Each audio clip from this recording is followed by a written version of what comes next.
I feel to do it well, you've got to be on the same page as them. So I think as a leader, I have to do with them what they do. And I do it because I enjoy it and I have a passion for it. And I believe if you don't enjoy it and you don't have a passion for it, you can't do it. Because you have to create this energy, this vibe to make your team believe. You know, so if they believe in you, of course they're going to perform. Welcome to Real People, Real Results, Real Change, the podcast that's dedicated to helping real people develop real health and fitness in their lives. Real people like you, business owners, professionals, house husbands and housewives, and students. I'm Stefan, I'm a personal wellness coach at YouFit Studio, and I'll be your host.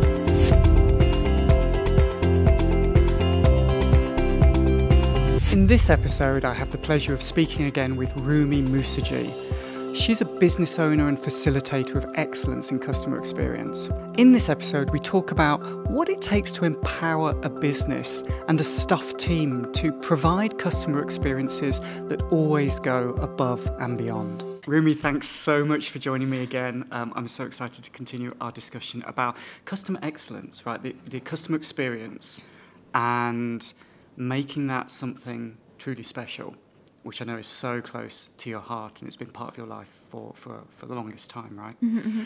And we were talking last time about your dental practice. Yeah.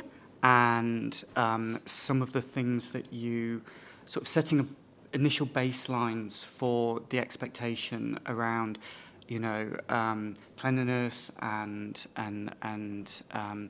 tidiness and things functioning in a very efficient and sort of clean sort of way, and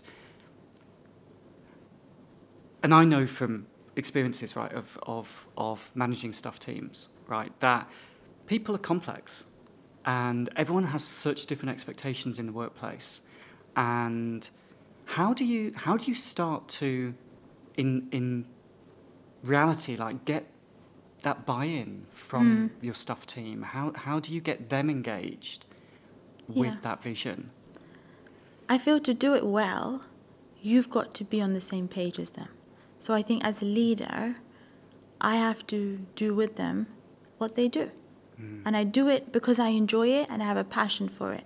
And I believe if you don't enjoy it and you don't have a passion for it, you can't do it. Okay. Because you have to create this energy, this vibe to make your team believe. You know, so if they believe in you, of course they're going to perform. But I have to be honest with them. I have to tell them what I am thinking, what I am feeling, not just when they want to hear it, but even when they don't want to hear it. Okay. Do you mean they see the real me? I'm not their boss. There are days when, I don't know, like I've had some issue, I've fallen out with a friend. I will tell them. I fell out with my friend today, this happened. So they hear how I dealt with that situation and they think of me as a real person, which I am. Yeah. But I can't be a fake anyway, because that's my nature, you know. Yeah. If I'm having a great day, they will know I'm having a great day. Same as them. If they're having a great day, I will know. And if they're having a bad day, again, I will know, because we always tell them. My leadership team will always say, you know what? If you're having a bad day, I want you to come and tell me. I don't want you to tell the rest of the team, because what we don't want to do is spread that negativity, because the last thing you want is your friend feeling sad. Yeah. But you come and tell me. I'm going to look after you. So do you know what? Maybe we'll change your position within the practice. Maybe we won't have you today working front of house. Maybe we'll set a task for you, you know, in the back, because there's always other jobs that need doing. Right. We'll do the switcheroo without anybody knowing, but this is between us. And then when you're ready, you may want to tell the rest of the team. Absolutely. Honesty must be there, because when your team loses trust, that's when they'll stop believing you. And when they stop believing you, it's very, very hard to turn that around. Yeah. It's like my mom always says, you know, trust is like a glass plate. If it breaks, you can put as much glue as you want, but that crack will always be there. Yeah, right. So if the team believes you and entrusts you and you work with them, like in our practice, I will change the bins, I will sweep the drive. It's not like one is more senior than the other. Why should it be? I don't understand this, you know. If a job needs doing, everyone should be able to do this job and should want to do the job. No one must be superior than the other. In fact, we have like a rota system. So the jobs are divided and everyone has a share. So this person is going to sweep the drive today. This person will sweep the drive the next day. This person is changing the bins. So it's always shared out. And it doesn't matter where you are in doesn't matter in the practice. ranking. No, absolutely no. Even our clinicians will do jobs for our nurses. Do you know what I mean? So it doesn't mean, oh, because he's a dentist, then he will not do this for the nurse, or the nurse will not do this for the dentist. It is. Don't get me wrong. There must be. There is a very fine line between the dentist and the nurse relationship because you can work closely. I also feel respect is very, very important in the workplace. Like in our workplace, no one would answer me back. They treat me like their older sister, but we would have a discussion. Oh, you know, this happened. How should we manage this? But there is no answering back because it's unacceptable. If this is the rules, this is how we must do it. End of. And if it's not been done, what I want to know is the explanation. Yeah. But I want no back chat.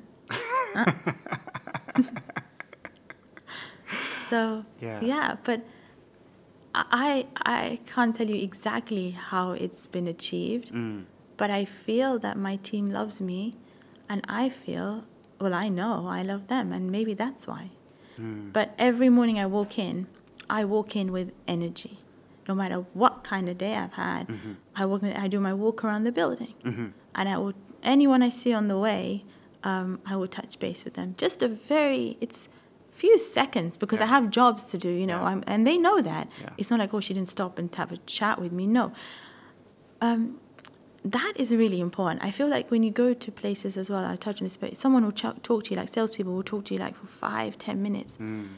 It's unnecessary. It's a waste. I think the crucial first 30 seconds to a minute is what you need to do just to show your presence and show the person you are there.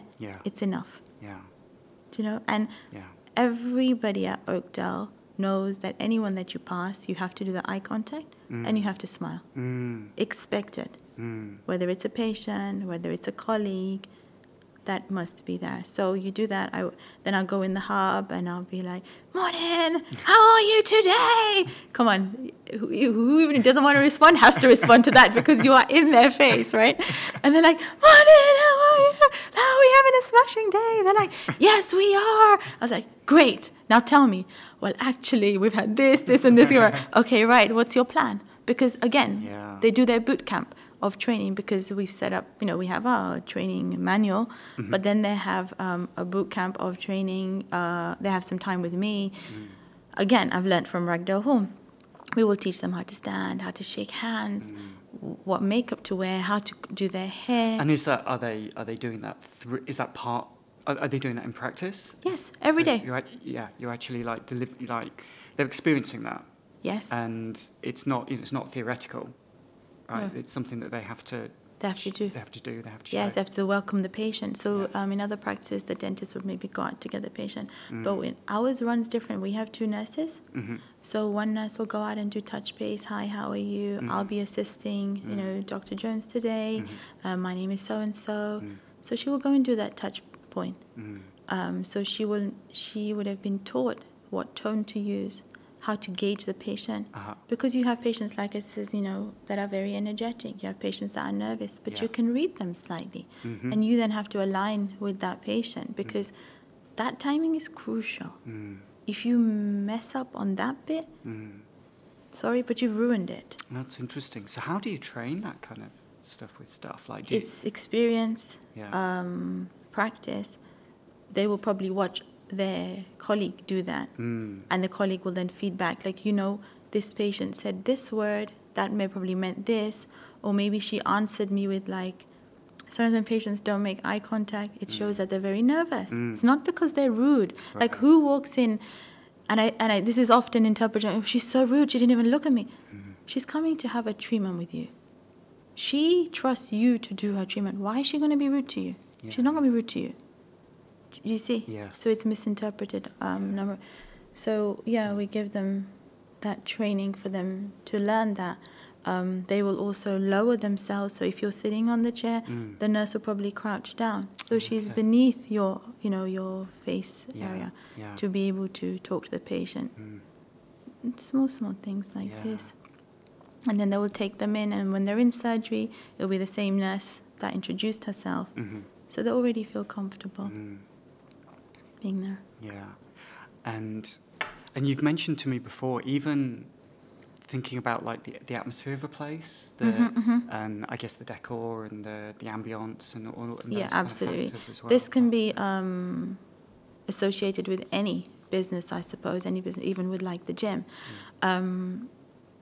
You can go and have your treatment at the dental practice expected, but when the, like if I walk into a gym or I walk into a dental practice, my senses are already there, the 5 senses, and I think it's really important to focus on those. So, for example, the smell.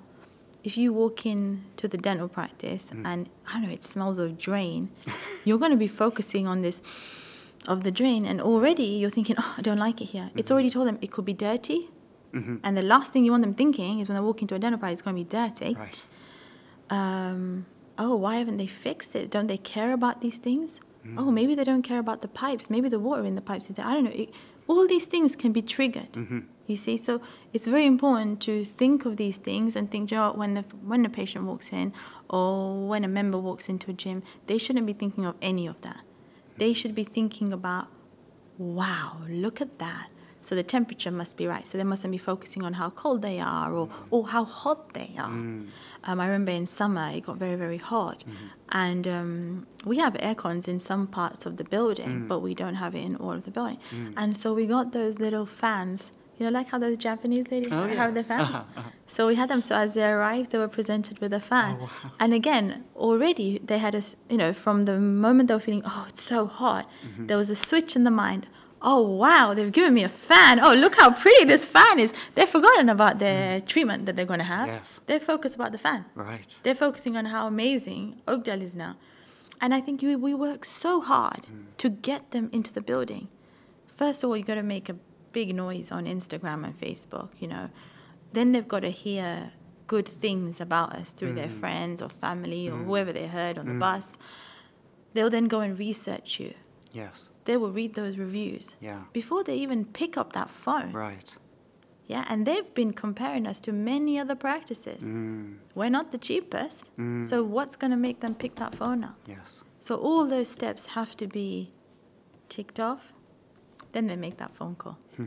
They make that phone call. They're listening to the sound in the back of the office. They're listening to the tone of the girl on the phone. Is she rushing them? How is she answering their questions? Is she confident enough? The girl on the phone, if she's confident, is giving them an insight into the dentist they're about to see.